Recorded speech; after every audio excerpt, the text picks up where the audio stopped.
तीरों ने नहीं, तानों ने मारा। बाप ने नहीं, सोच ने कत्ल किया। बेटी जब उड़ने लगी आसमान में, तब जमीन के रिश्तों ने उसे गिरा दिया।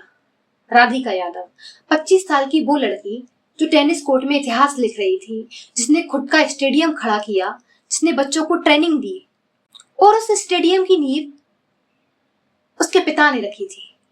लेकिन उसी पिता ने उसी बेटी को उसी घर में 5 गोलियां उसके सीने में उतार दी। क्यों? क्योंकि समाज ने कहा बेटी की कमाई खाता है, बेटी को आजाद छोड़ रखा है, बेटी इंटरनेट पर इज्जत उछाल रही है। और बाप डर गया, अपनी झूठी इज्जत के नाम पर अपनी बेटी को मिटा दिया। क्या कोई बाप ऐसा कर सकता है? क्या कोई बाप अपने जिगर के टुकड़े को इसलिए गोली मार सकता है क्योंकि वो कामयाब थी? राधिका उस वक्त किचन में थी, खाना बना रही थी। उसे नहीं पता था कि वो आखिरी बार कुछ पका रही है।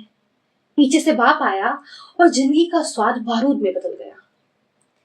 3 गोलियां कमर में चली और 2 जमीन पर गिर गईं।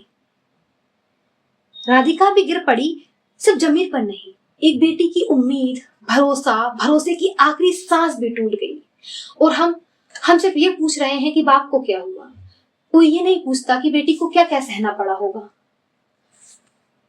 कभी हम कहते हैं कि बेटी बचाओ बेटी पढ़ाओ, और वही समाज के दूसरे मुंह से आवाज आती है कि ज्यादा उड़ने लगी है।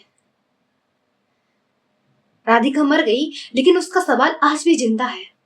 अगर मेरी तरक्की से तुम्हारी मर्दानगी डगमगाने लगी, तो बंद कर दो खुद को मर्द कहना।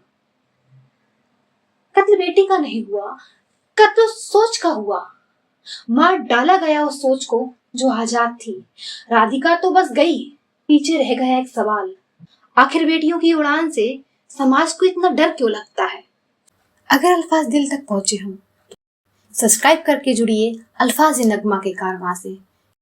फिर मिलेंगे। जय हिंद।